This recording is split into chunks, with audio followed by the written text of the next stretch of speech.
Serra Dourada respirava a calma de um fim de tarde de sábado. O sol, já baixo e tingido de um dourado melancólico, derramava sua luz sobre os telhados coloniais e o asfalto gasto do estacionamento do único supermercado da cidade. Era um cenário de rotina, onde os sons eram familiares. O bater suave dos carrinhos de compra, as conversas preguiçosas sobre o tempo e a colheita, o riso distante de crianças.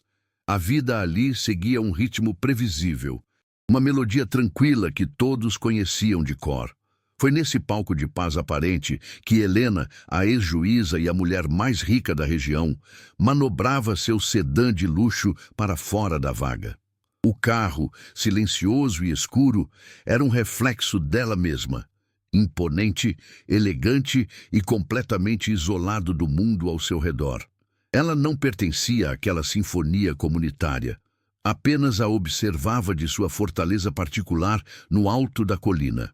A harmonia dourada foi quebrada não por um estrondo, mas por um giro de luzes azuis e vermelhas. Uma viatura da polícia, com a sirene desligada, parou perto da entrada do supermercado e, imediatamente, um pequeno aglomerado de pessoas se formou. Helena sentiu uma ponta de irritação com a interrupção. Sua vida era uma sequência de eventos meticulosamente controlados, e qualquer desvio, por menor que fosse, era um incômodo. De dentro de seu carro, com o ar-condicionado sussurrando, ela viu o que causava a comoção. Uma figura minúscula, uma menina de vestido desbotado, parada perto de um canteiro, completamente alheia ao caos que se formava ao seu redor. A criança não chorava, não gritava, apenas olhava para uma folha caída no chão com uma concentração que parecia bloquear todo o resto do universo, como se aquele pequeno pedaço de natureza fosse a única coisa que importava no mundo. O caminho para sua mansão no alto da colina passava, inevitavelmente, pela delegacia. Horas mais tarde, a notícia já havia se espalhado pela cidade com a velocidade de um rastilho de pólvora. Uma mãe havia abandonado a própria filha. Movida por um impulso que não compreendia, um resquício de seu antigo ofício talvez, Helena parou o carro. A porta da delegacia estava entreaberta, e foi daquela fresta que veio a frase que mudaria tudo. Não era um grito de desespero ou um lamento de arrependimento. Era uma voz feminina, desprovida de qualquer emoção. Um fio de voz cortante como vidro quebrado, dizendo ao delegado: "Eu não quero mais ela, não aguento mais." As palavras não foram apenas ouvidas. Elas perfuraram a armadura que Helena construiu ao longo de anos, atingindo um ponto de dor que ela julgava estar morto e cicatrizado há muito tempo. Aquela declaração fria ecoava em sua mente, despertando fantasmas que ela mantinha trancados a 7 chaves no porão de sua memória. O medo de ser descartável, a ideia de que o amor poderia simplesmente se esgotar e ser desligado como uma torneira, era o seu terror mais profundo. Foi então que seu olhar, através de uma janela empoeirada da delegacia, encontrou a menina novamente. Lia estava sentada em um canto, em uma cadeira grande demais para ela, balançando as perninhas que não alcançavam o chão. Ela não parecia assustada. Seus dedos pequenos desenhavam formas invisíveis no ar, traçando constelações em um universo particular onde o abandono não parecia ter entrado. Naquele instante, ao ver a pureza intacta da criança, em contraste com a crueldade que a descartara, Helena sentiu algo se mover dentro de si. Era um instinto protetor, uma força que ela pensava ter sido enterrada com sua própria filha, ressurgindo com uma urgência avassaladora. A decisão de Helena foi um ato de pura intuição, um mergulho em águas que ela jurou nunca mais tocar. Ao entrar no conselho tutelar, o ambiente a atingiu com sua esterilidade funcional. Paredes beges, móveis de metal e o cheiro de café requentado. Em um canto, Lia estava sentada em uma cadeira de plástico azul, tão pequena que seus pés balançavam a centímetros do chão. Ela não parecia notar a nova presença. Seus olhos estavam fixos em uma pedrinha que encontrara no chão, girando-a entre o polegar e o indicador, estudando cada faceta como se fosse um diamante raro. O mundo ao seu redor, com suas regras e tragédias, simplesmente não existia. Para Lia, o universo inteiro estava contido naquele fragmento de rocha, uma ordem perfeita e silenciosa em meio ao caos que os adultos haviam criado para ela.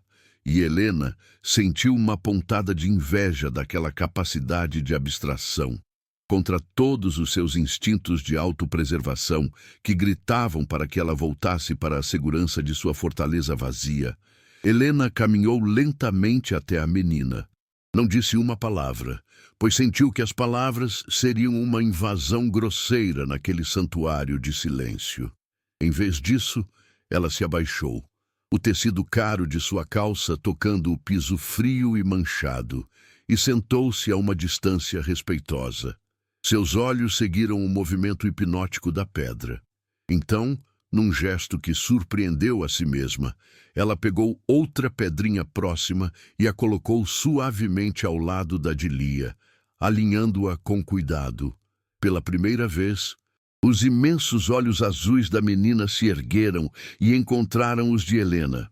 Não havia medo, nem curiosidade, apenas um reconhecimento profundo, uma comunicação que transcendia a linguagem. Naquele instante, no chão frio de um órgão público, uma ponte invisível foi construída sobre o abismo que separava duas solidões. A notícia da intenção de Helena se espalhou por Serra Dourada como um incêndio em pasto seco.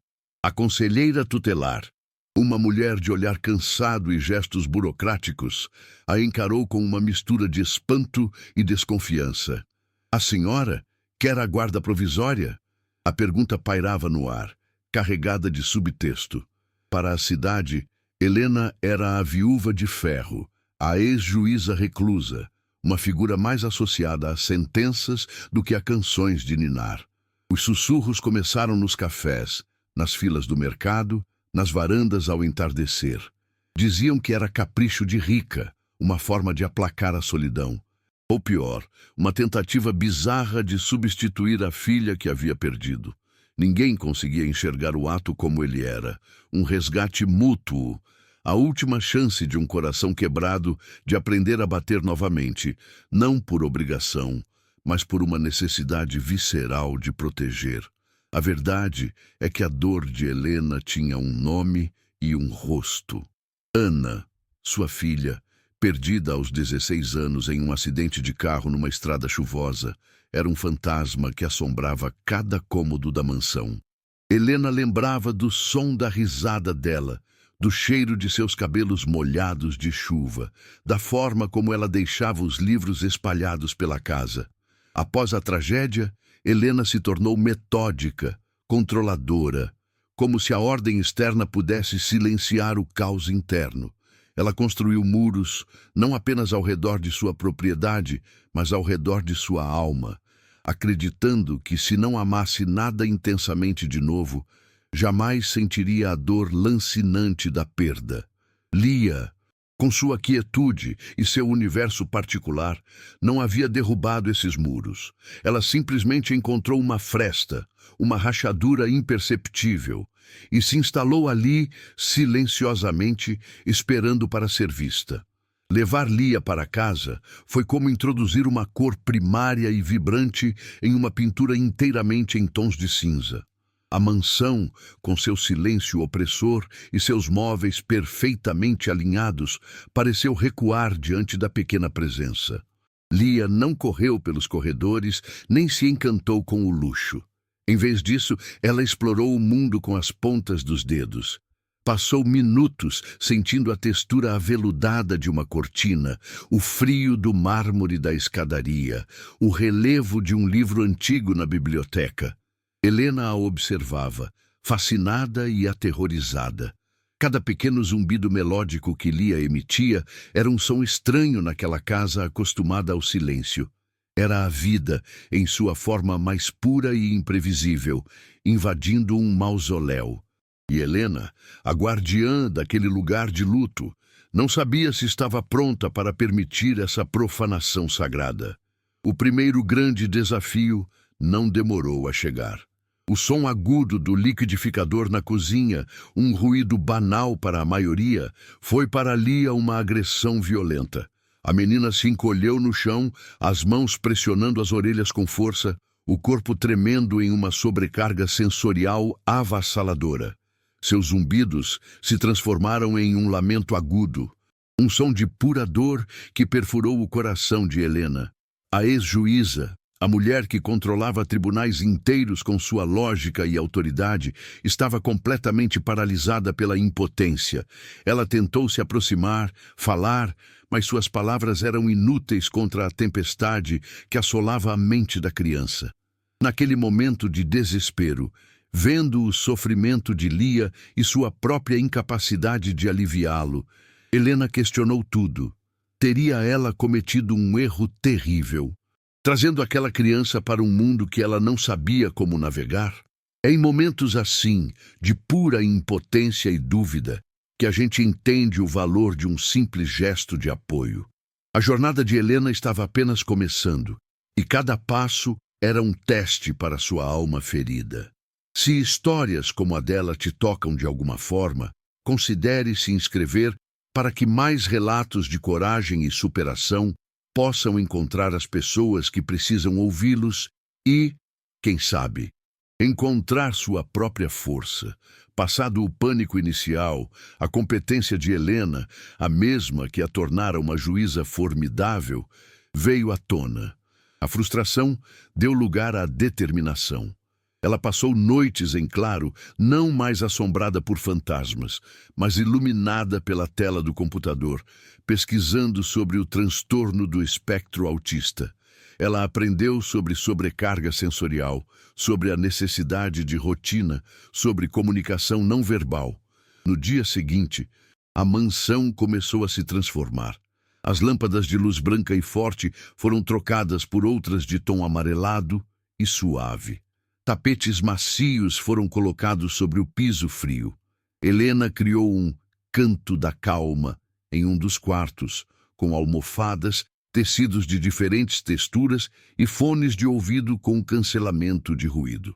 Ela não estava tentando consertar Lia. Estava, pela primeira vez, tentando adaptar o mundo para ela. Um ato de amor prático e silencioso. A primeira vitória foi pequena, quase imperceptível para o mundo exterior, mas gigantesca para elas. Numa tarde, enquanto Helena lia na varanda, Lia se aproximou e, sem dizer nada, começou a alinhar folhas secas no chão, criando um padrão simétrico. Helena observou em silêncio por um longo tempo. Então, delicadamente, pegou uma pequena flor que havia caído de um vaso e a colocou no centro da criação de Lia. A menina parou, olhou para a flor, depois para Helena, e um esboço de sorriso, o primeiro que Helena via, iluminou seu rosto por um segundo. Foi um momento fugaz, mas que valeu por todas as noites de dúvida. A conexão entre elas não seria construída com abraços e declarações, mas com pequenos gestos de respeito e compreensão, uma linguagem própria que só as duas entendiam. A burocracia, no entanto, não falava essa língua. A visita da assistente social foi um lembrete frio da desconfiança do mundo. A mulher, com seu bloco de anotações e suas perguntas ensaiadas, percorreu a casa com um olhar clínico, avaliando cada detalhe. As perguntas eram diretas, quase brutais. Por que agora, Senhora Monteiro? A senhora não acha que está um pouco velha para isso? Como pretende lidar com as necessidades especiais da criança? Helena sentiu a raiva subir, uma fúria protetora que não sentia há anos. Ela respondeu a cada pergunta com a precisão de uma jurista, apresentando seus planos, suas pesquisas, sua dedicação. Mas por dentro ela se sentia julgada, sua motivação mais pura sendo dissecada e posta em dúvida por um sistema que via apenas processos e regulamentos, e não o renascimento de duas almas. Essa força que nasce da injustiça, da necessidade de proteger quem amamos, é algo que muitos de nós conhecemos bem. É o que nos impulsiona a lutar contra o mundo, se preciso for. E é por isso que compartilhar essas jornadas é tão importante. Ao se inscrever no canal, você nos ajuda a dar voz a cada uma dessas batalhas silenciosas, mostrando que ninguém está sozinho em sua luta. Quando a assistente social finalmente foi embora, deixando um silêncio tenso no ar, Helena se sentiu esgotada. A velha armadura estava pesada. Ela caminhou até a sala de estar e encontrou Lia de pé em uma cadeira, desenhando com o dedo no vidro embaçado pela umidade da tarde. Eram espirais, estrelas, formas que só faziam sentido em seu universo. Naquele momento, toda a raiva e a frustração de Helena se dissolveram, substituídas por uma clareza feroz. Ela não estava fazendo aquilo para preencher um vazio ou para aplacar a solidão. Estava fazendo por Lia, por aquela menina que encontrava beleza no vapor de uma janela. A cidade podia sussurrar, o sistema podia duvidar, mas ela não desistiria. Batalha pela guarda de Lia não era mais uma questão de escolha. Tinha se tornado a sua causa, a sua missão. A festa do padroeiro da cidade era a antítese de tudo que Lia precisava. O barulho da banda no coreto, a explosão dos fogos de artifício que pintavam o céu de cores violentas, as vozes altas e as risadas da multidão formavam uma cacofonia insuportável. Helena, por um momento, se permitiu sentir uma fagulha da alegria coletiva, mas um olhar para o lado foi o suficiente para o gelo tomar seu estômago. Lia não estava mais lá. A menina, sobrecarregada por aquele tsunami sensorial, havia se encolhido e, em um instante de pânico, buscado refúgio no único lugar que conhecia, o silêncio. Ela havia fugido, desaparecendo na massa de gente como uma gota de chuva no oceano, deixando para trás uma Helena paralisada pelo eco de uma perda antiga, um terror que voltava com a força de um pesadelo revivido. O pânico de Helena foi uma força da natureza. O som da festa se transformou em um zumbido agudo em seus ouvidos, o mesmo som que ela ouviu naquela noite chuvosa ao receber o telefonema que partiu sua vida ao meio. O rosto de Ana, sorrindo em sua última fotografia, sobrepôs-se aos rostos estranhos na multidão. A ex-juíza, a mulher de controle inabalável, desmoronou. Correu pelas ruas de paralelepípedos, gritando o nome de Lia, sua voz rasgada pela angústia. A música parou. Os sussurros de fofoca foram substituídos por murmúrios de preocupação. Lanternas se acenderam. A cidade inteira, que antes a julgava à distância, agora se mobilizava, unida não por piedade, mas por um instinto humano fundamental de proteger uma criança e consolar uma mãe em desespero. Horas depois, quando a esperança começava a se esvair, Helena a encontrou. Longe da praça, perto de um riacho que cortava a beira da cidade, onde o único som era o da água correndo sobre as pedras. Lia não estava chorando, não estava assustada. Estava sentada na margem, sob a luz prateada da lua, completamente serena. Com uma concentração de arquiteta, ela construía uma pequena torre de seixos, equilibrando cada pedra com uma precisão delicada. Havia encontrado seu refúgio, seu pedaço de ordem em meio ao caos do mundo. Ao ver aquela cena de paz imperturbável, a corrida frenética de Helena cessou. Seus pulmões, antes queimando de pânico, se encheram com o ar frio e úmido da noite. A tempestade dentro dela finalmente encontrou um porto. Ela se aproximou devagar, o som de seus passos abafado pela grama molhada. As forças que a mantiveram de pé durante a busca a abandonaram, e ela caiu de joelhos ao lado da menina. As lágrimas, represadas por anos de luto e solidão, finalmente vieram, silenciosas e quentes. Eu pensei que tinha te perdido. Sua voz era um fio, quebrado pela emoção. Eu pensei que tinha te perdido, como perdi a minha Ana. A confissão saiu crua, uma ferida exposta sob o luar. Lia parou o que estava fazendo. Seus grandes olhos azuis se fixaram no rosto de Helena, parecendo compreender a dor por trás das palavras. Então, com um gesto deliberado, ela pegou a pedra mais bonita que havia encontrado, uma que a água do riacho polira até deixá-la lisa e em um formato perfeito de coração, e a colocou na palma da mão estendida de Helena. O peso da pequena pedra em sua mão era real, sólido, uma âncora no presente. Helena olhou para o objeto, depois para o rosto da menina. Naquele instante, a sobreposição se desfez. O fantasma de Ana não foi embora, mas recuou para seu lugar de memória querida, dando espaço. Lia não era uma substituta. Ela era Lia. Uma nova história. Um novo amor, tão real e poderoso quanto a pedra em sua mão. Helena sentiu uma clareza que lavou sua alma. Ela puxou a menina para um abraço que não era de desespero, mas de pertencimento. Você não é a Ana.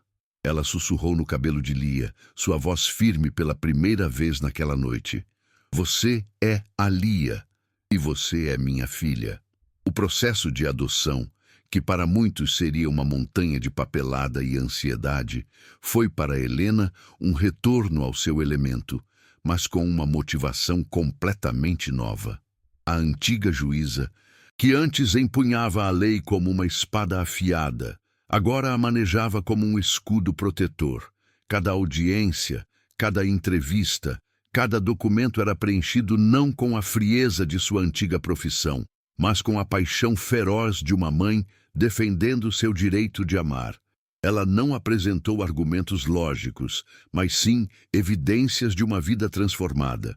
Falou sobre a rotina que criaram, sobre a primeira vez que Lia a olhou nos olhos após uma crise, sobre a linguagem silenciosa que construíram com pedras e flores. A sentença que oficializou a adoção não foi apenas uma vitória legal, foi a ratificação de que o coração de Helena, que ela julgava ter sido enterrado com Ana, havia sido legalmente transplantado e batia novamente, forte e constante, por Lia. A mansão no alto da colina deixou de ser uma fortaleza de luto para se tornar um santuário de vida. As salas silenciosas e escuras foram inundadas de luz suave e cores. O jardim formal, antes um exercício de controle e perfeição estéril, foi transformado em um paraíso sensorial, com plantas de diferentes texturas, um pequeno riacho artificial cujo som acalmava Lia, e um caminho de pedras lisas. A maior mudança, no entanto, ocorreu na antiga biblioteca de seu falecido marido. Helena a converteu em um ateliê de arte. Ali, cercada por telas e potes de tinta, Lia encontrou sua voz. Seus quadros eram explosões de sentimentos, um universo de espirais, cores vibrantes e formas que contavam histórias que as palavras não conseguiam alcançar. Helena passava horas ali, não ensinando, mas aprendendo a ver o mundo através dos olhos de sua filha, um mundo mais intenso, honesto e belo. A transformação de Helena transbordou os muros de sua propriedade e se espalhou por Serra Dourada. A mulher que antes era uma sombra temida, vista apenas através dos vidros escuros de seu sedã, tornou-se o coração pulsante da comunidade. Com sua fortuna e sua influência, ela criou a Fundação Coração de Pedra, um centro de apoio para crianças com deficiência e suas famílias, oferecendo terapia, educação especializada e, acima de tudo, acolhimento. O nome era uma homenagem àquele primeiro gesto de consolo de Lia no riacho. A cidade, que antes sussurrava fofocas, agora falava de Helena com admiração e gratidão. Ela não era mais a viúva de ferro, a juíza reclusa. Era a mãe de Lia, a mulher que transformou sua dor mais profunda em um legado de esperança para centenas de outras famílias. Os anos que se seguiram não foram feitos de grandes eventos dramáticos, mas de uma sucessão de pequenos milagres cotidianos. A primeira palavra de Lia, Helena, dita em voz baixa enquanto apontava para uma pintura sua. A primeira vez que ela iniciou um abraço, a paz de sentarem juntas na varanda, cada uma em seu próprio silêncio confortável, observando o sol dourado se pôr sobre Serra Dourada. A vida de Helena, antes um livro fechado e empoeirado, tornou-se uma história vibrante, escrita a quatro mãos. É por relatos como este que provam que a mais bela das famílias pode nascer das ruínas da dor, que nosso trabalho faz sentido. Se essa jornada te inspirou, sua inscrição nos dá a força para continuar compartilhando histórias de amor e recomeço, mostrando que sempre há uma luz esperando para ser encontrada.